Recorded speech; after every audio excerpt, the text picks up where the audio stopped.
Ndikulandileni abale okondedwa kulingaliro la mawa walero, mawa wapa 8 June 2022. Okondedwa, mawa walero tipitilizabe kuphunzira mawu a Mulungu pamutu omwe ujonena kuti kutangwanika ndi machitidwe azauzimu kuti banthu aziziona, koma chonsecho sumvera Mulungu ndi kutaya nthawi chabe. Kumvera kumaposa nsembe zopsereza. Changamukani okondedwa. Lelo ndi phunziro namba 2 limene likuchokera pa Yesaya 20 kuyambira ndime yake yoyamba mpaka na ndime ya namba 6.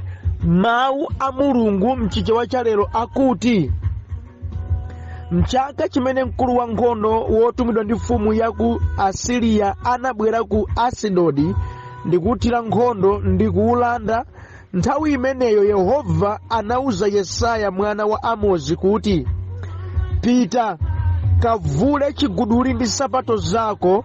Ndipo iye anaterodi, ankangoyenda wamaliseche ndiponso wopanda nsapato.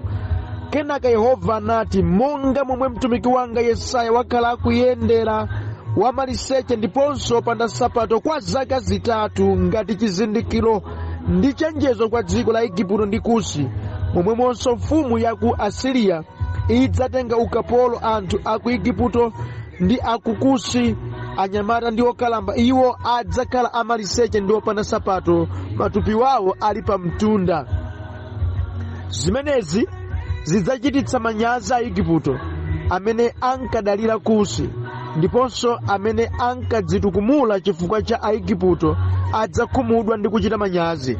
Tsiku limenelo anthu amene amakhala m'mbali mwa nyanja adzati, taonani zomwe zawachitikira amene ife tinkawadalira, amene ife tinkathawirako kuti atithandize ndi kutipulumutsa kwa mfumu ya ku Asiriya. Nanga ife tidzapulumuka bwanji? Ameni. Okondedwa, mwa mawu a Mulungu amene tawerengawa titsogozedwa ndi kulingalira konena kuti kudziwa ndi kugonjera ku chilungamo chakuti ndiwe cholengedwa cha Mulungu kumakuchotsa moyo wa mwano ndi wa matama pamaso pa Mulungu. Ameni.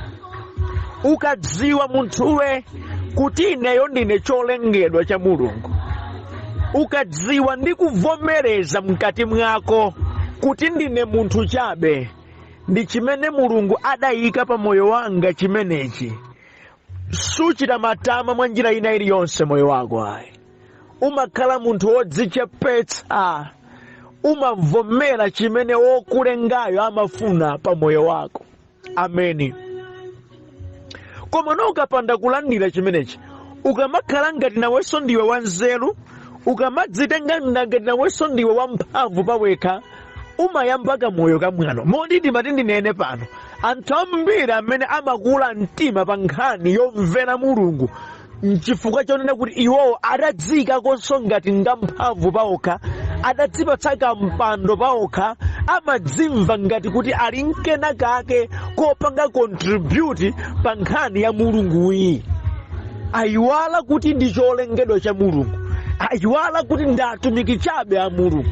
Mwa icho okondedwa, kwa munthu wina aliyense amene sadziwa ichi komanso sagonjera chimenechi, amakhala munthu wamwano pa zambuye zonse zimene Mulungu anena. Iwo amachulutsa madebate mkati mwawo, kumakhala kukangana kwa mtima wawo kuti ndichite ndisachite. Kukukhala kovuta bwanji masiku ano kugonjera zimene Mulungu adanena, yankho lake lapafupi bwino kukula mtima, kudziyenerezanso ngati ndife anthu patokha kopanda Mulungu. Achulukirenji tsono anthu otero okondedwa, amene amadzimva ngati wonga mphamvu, nthawi inanso kumayankhula mwachibwana chomalimbana naye Mulunguyi. Ndili ndi uthenga mawa lero okondedwa, kumbukirani kuti ndinu cholengedwa cha Mulungu, ndinu katundu wa Mulungu, ndinu chipango cha manja a Mulungu chimene akhoza kuchigwiritsa ntchito monga mmene yafunira. opadanso wina omufunsafunso. Kwa munthu ovomereza chimenechi sangakhale wa mwano ayi. Olo Mulungu atamuuza chiyani ali wokonzeka kuti akhoza kumvera. Funso langa mawa lero, kodi mudadziwa chimenechi? Ndipo kodi mudagonjera ku chilungamo chotere?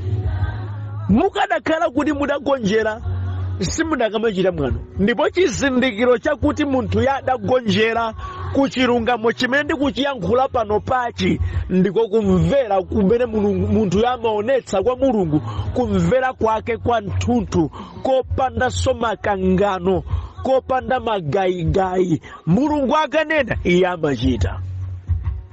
Tili nawo ambiri okondedwa amene zimene akuchita lero zimapatsa mafunso nkumati, kodi munthu yamaganiza bwanji kuti akhoza kusiya izi nkumachita izi? Kodi munthu yamaganiza bwanji kuti akhoza kuchita motere ku ulemerero wa dzina la Mulungu, kupereka kwake uchita motere, kudzipereka kwake thupi lake nsembe chonchi bwanji? Amenewo musawadabwe, adazindikira ndiwo chipango cha manja a Mulungu, ndipo amamvera liwu lilonse la Mulungu, ndipo alibe makani, alibe mwano pamaso pa Mulungu. Koma tsoka lake lakuti oterewa ngochepa mdziko muno. Masiku ano tili ndi mpingo umene ambiri mwa iwo ngamakani. Pa zambuye pamakhala madibeti mbwerekete, anthu akufika pomalimbananso ndi zimene Mulungu adanena, chifukwa chakuti iwo asankha kusadziwa komanso kusamvera ndi kusagonjera ku chilungamo chakuti iwowo ndi cholengedwa cha Mulungu. Moyo wawo udachita kupatsidwa mphamvu zimene ali nazo nzochita kulandira kwa Mulungu, amafika poyiwala zotere. Okondedwa, langizo ndili kukhala ndi zofuna komanso nzeru kusakuyambitseni matukutuku kuti mpaka na muzingosankhako izo mungachite mwa zokukomerani pomvera Mulungu. Chonde okondedwa, zindikirani kuti ngakhale muli ndi nzeru, nzeruzo adachita kupatsani ndi Mulungu. Ngakhale muli ndi ulemu, ulemuwo adakupatsani ndi Mulungu. Ngakhale muli ndi utumiki, utumikiwo adakupatsani ndi Mulungu. Motero zimenezi zisakuyambitsani moyo wa matukutuku, moyo wa marama, moyo wakuti mukhoza kumasankhako zoti mchite. Ine ndi levo yangayi ndi mphatso yangayi na kukapempheredwe kanga singagwade poti mmavala masuti. Ayi, masewera amene musachite. Musachite masewera amenewo. Kumachita kusankha kuti ineyo pa zambuyezi ndikhoza kumverako izi sindingamvere chifukwa ine levo yanga yotere. Mistake. Masewera simunafunika mudzilero okondedwa, simunafunika muchite masewera amenewo. Ayi, musayambe kudzimva, musayambe kudziyenereza ati popeza kuti mumaganiza bwino, ati popeza kuti mwalandirako chisomo kwa Ambuye, ati popeza kuti ndinu anthu ku dziko kuno. Musatero. Imeneyo ndi mistake. Tandimvano okondedwa, munafunika mudziwe inuyo kuti Mulungu ali ndi ufulu wokutumani chilichonse. Mulungu ali ndi ufulu wokutumani kulikonse. Mulungu ali ndi ufulu wokugwiritsani ntchito mwa njira iliyonse monga mwakufuna kwake. Tandimvani, pokhala adakulengani ndi Mulungu ali ndi ulamuliro wonse pa inu umene akhoza kunena ukhale pansi leroli, usayendeyende kwina kulikonse. Iwe ngati olengedwa, mvera. Mulungu akhoza kunena poti ndakulenga ndine, uvala kwako dzivala chotere, iweyo ulibenso magayigayi, mvera. Mulungu akhoza kunena ndikufuna kuti uchite izi, iweyo unafunika kuti uchite zimene Mulungu wanena. Kaya suzikubebera, kaya suzimvetsetsa, kaya suzikonda, koma as far as akukamba ndiwokulenga, mwini uyiweyo, mwini ulamuliro unafunika umvere ndito. Okondedwa, mudakadziwa izi sibwezi muli amuyano monga mumachitira mwina pa nkhani ya za Mulungu. Anthu ambiri akadazindikira zimenezi bwezi akudzichepetsa maso pa Mulungu. Koma ayi ndithu tsoka ambiri ngamakani. Ndindutenga mawa lero, Muzindikire chimenechi kuti ulamuliro wa pa inu uli mudzanja la Mulungu.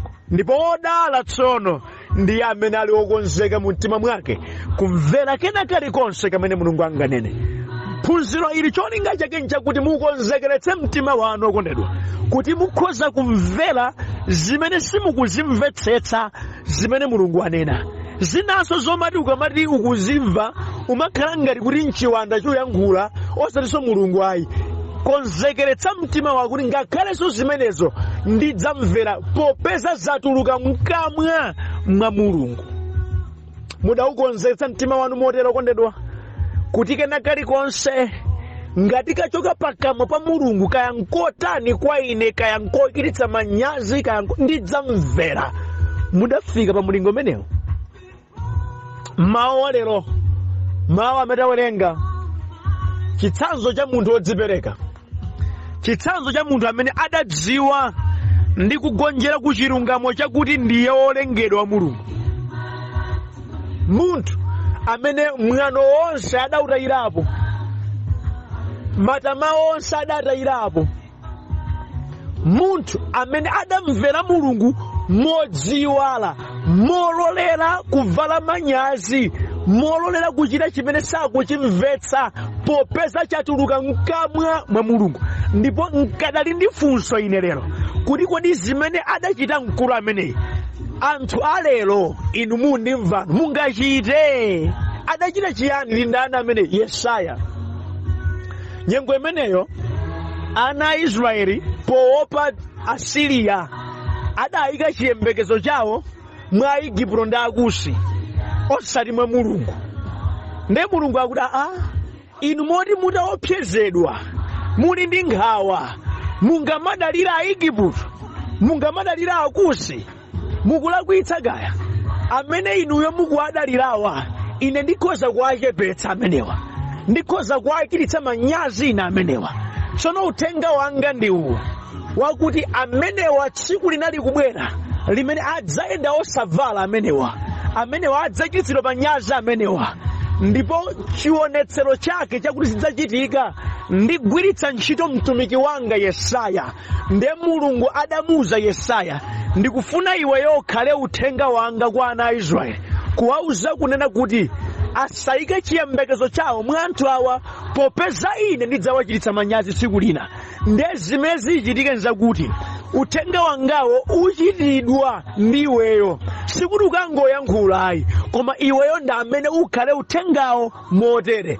Pita kavule zovala zako ndi nsapato zako ndipo uyenda wosavala kwa zaka zitatu, anthu akuone monga udabadwira, ndipo udzina mawu akuti monga muonera inemu ndi mmene zidzachitikira awo amene ndimukuwadalira anga misala. Yesaya opanda funso lililonse, opanda mwano uliwonse adavula zovala zake ndi kuyenda wosavala zaka zitatu. Mtumiki wa Mulungu ndani angachite masiku athu ano? Funso langa kwa inu, kodi mulingo wakumvera Mulungu umene muli nawo ngolinganaso ndi Yesayayu? Atakuyankhulani Mulungu lero kuti mayi iwe ndikudziwa ndiwe mtumiki wanga, bambo iwe ndikudziwa ndiwe mtumiki wanga, umavala masuti amakulemekeza, umaonetsa chitsanzo chakuti ndimadalitsa, koma ndakonza leroli kuti iweyo uyende wosavala mdziko limene udatchukali, wanthu akuseke, wanthu akunyoze, wanthu anene ngati wapenga. Koma ndikufuna ukhale uthenga wanga kwa anthu awa pa ichi. Mukadakhala kuti uthengawu mwalandira ndinu, mukunena zoona, mukadachita ino osafunsa kufunso lililonse. Kuganiza kwanga okondedwa, uthenga utatupezekere anthu amakono wano kukhoza kukhala kubayinda, kuyesa ngati ndi Satana amene akunena ndikukubayinda. Ine sindingayenda osavala, ine suti ili kuti, ine ndine mutu osati michirayi, ife tinaboleza kale, sindingachite zimenezo. Ndipo si Mulungu yuyu Satana monga mwakufuna kwa anthu, popeza kuti sambiri lero lino amene angamvere Mulungu pa zinthu zochititsa manyazi ayi. Sambiri lero lino amene angamvere Mulungu pa zinthu zoti iwo zachepetsa ayi. sambiri lero lino amene angamvere mulungu pa zinthu zimene yonse ziwatchukitsa molemekezeka ayi. Koma Yesaya adachita chimenecho. Sitikuwerenga kuti ndipo Yesaya adafunsa mafunso 10 kwa mulungu ayi. Bible kuti atauzidwa ndi mulungu, pita kavule uyenda maliseche kwa zaka zitatu, Yesaya adadziwa kukangovula ndi kumayenda monga mwakufuna kwa mulungu, popeza yadagonjera ku chizindikiro chakunena kuti ndi cholengedwa cha mulungu, ndi mtumiki wa mulungu, ndipo akhoza kugwiritsidwa ntchito ndi mulungu pakena kalikonse ngakhale kamene kakhoza kupangitsa kuti anthu aseke thupi lake. Koma ngati ndi mulungu akumugwiritsa ntchito, adavomereza kutero. Acheperenji vanthu amene akhoza kukhala ngati Yesaya. Okondedwa, ndimadziwa ine kuti kulakalaka kwa Ambuye nkwakuti vanthu amene Yesu adawafera akhoza kumamumvera mulungu motere, kumalolera kugwiritsidwa ntchito ndi mulungu ngakhale pa zinthu zopatsa manyazi, pa zinthu zimene zibweretsa chitonzo kwa iwowo, pa zinthu zimene sapindulapo kena kalikonse iwowo ayi. Koma amene apindule ndi mulungu kuti wapereka uthenga wake. Anthu ambiri masiku ano akati kuti akufuna kuti agwiritsidwe ntchito ndi mulungu, amafuna zinthu zamphamvu zimene ziwapanganso iwowo kukhala ngati amphamvu nawo, ziwatchukitsa iwowo kuti mpatali, ziwapatsa matayito iwowo kuti iwowo koma nkuchikweza. Zimene zambiri ndi amaduduka.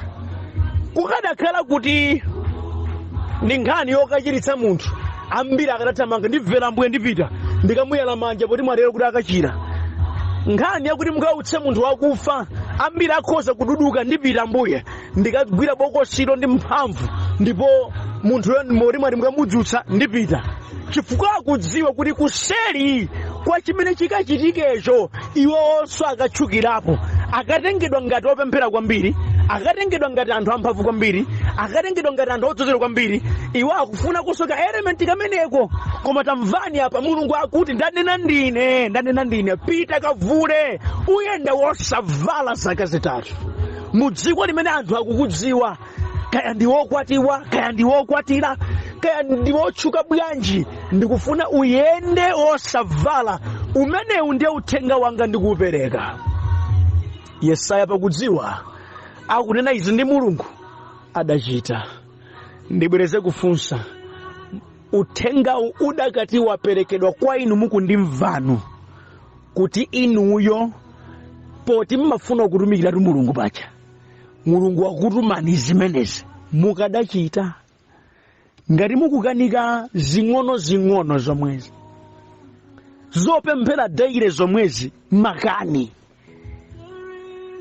zowerenga Bible daire zomwezi mwano wake usatero, zopereka zomwezi kupereka zomwezi, ndalama zake zochepanso mmene mmadumphira-dumphiramo zomwezi, nkhani za chitukuko chochitira mpingo wa Ambuye, sapoti yoti mukuchitira kwenuyo koma mmene mmanyinyirikiramo, nkhani yosamala atumiki ake achauta koma mmene mmanyozera zomwezi. Nanga kuli bwanji kukuwuzani unena kuti chotsani zovalazo m'Malawi muno mbera lino mukhale uthenga wanga inuyo muyenda wosavala zaka zitatu? Mungachite? Okondedwa, ndi mtima umene udadzipereka kwathunthu kwa Ambuye umene ukhoza kukhala opanda funso kwa Yehova. Ndi mtima wodzichepetsa kwambiri umene ukhoza kudzipereka kukumvera Ambuye mwa mulingo umenewo. Yesaya adachita chimenechi zaka zitatu wosavala, akupereka uthenga. Malemba ndipo akuti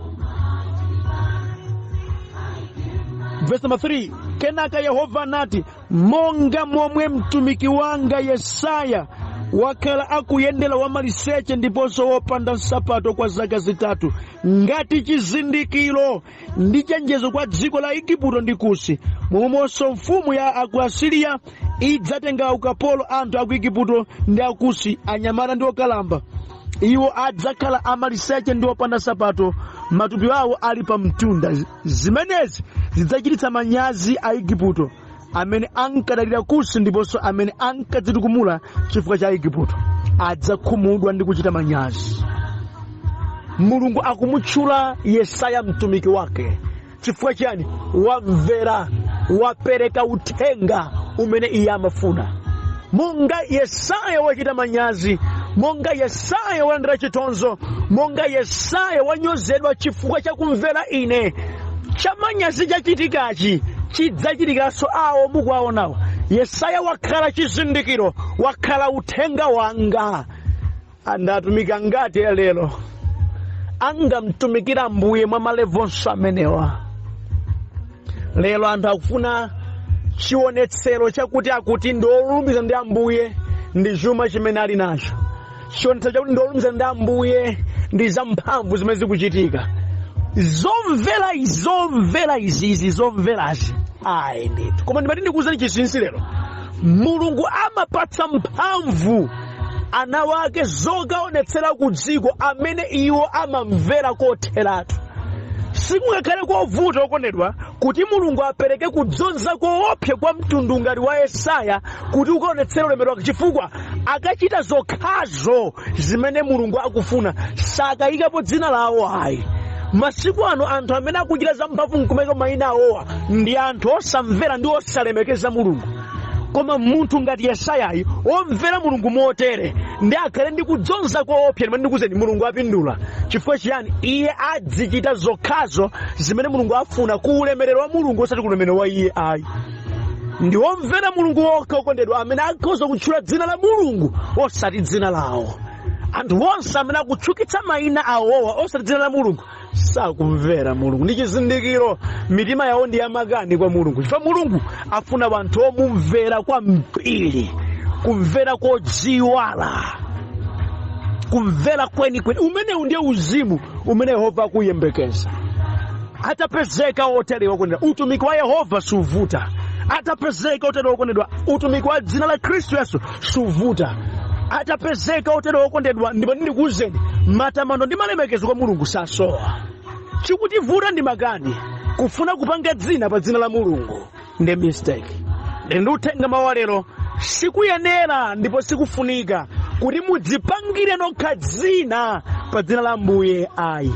Kwanu ndi kwa ine ndikudzichepetsa kwambiri zedi kuti chifuno cha Ambuye chichitika, uthenga wake uperekedwe. Mulungu akufuna atigwiritse ntchito monga mmene afunira. Ameni. Ndimati kulipitseni abale wanga, sikuti Mulungu alibe mphatso zimene sangakupatseni ayi, ali nazo zambiri zedi. Sikuti Mulungu alibe kudzonza kuti sangakupatseni ayi, ali ndi kudzonza kwakukulu zedi. Chimene iye ayembekeza ndi mtima womvera kotheratu monga Yesaya. Atumiki anzanga, kodi kumvera kwathu ndi ngati Yesaya? Akhristu anzanga, opemphera anzanga, kodi kumvera kwathu pa nkhani ya Mulungu ndi monga Yesaya? Ndikusiyeni funso limene limawa lero, kuti kumvera kwanu inuyo pa Zambuye ndi ngati mkulu ameneyi. Ngati inu simungakwanitse kumvera, musaganizire ali Yesaya lero ayi.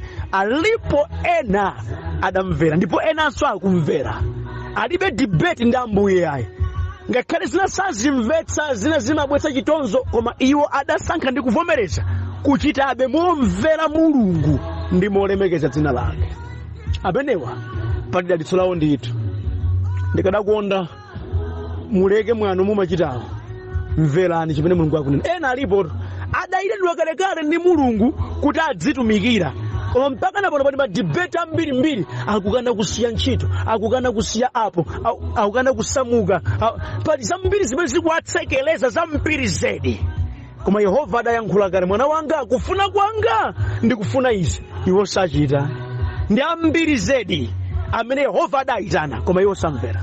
Ndi ambiri zedi amene Yehova adatuma, ndikutumani mukauze awa zakati iyi angakanene kuti ndotere, iyi munakanika sapitako ndipo sachita.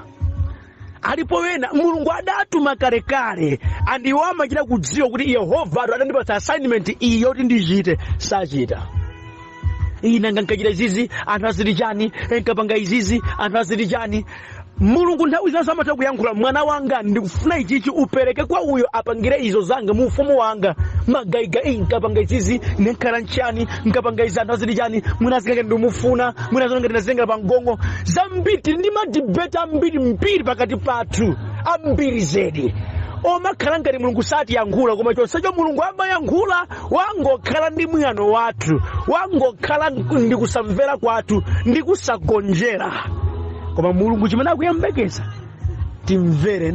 Uthenga ubwanji ukupangeni kuti muyambe kuchita zimene Mulungu akunena, ndipo akondwera nanu. Musamangothamanga ndi zauzimozi, koma chonsecho simumvera zimene Mulungu akunena.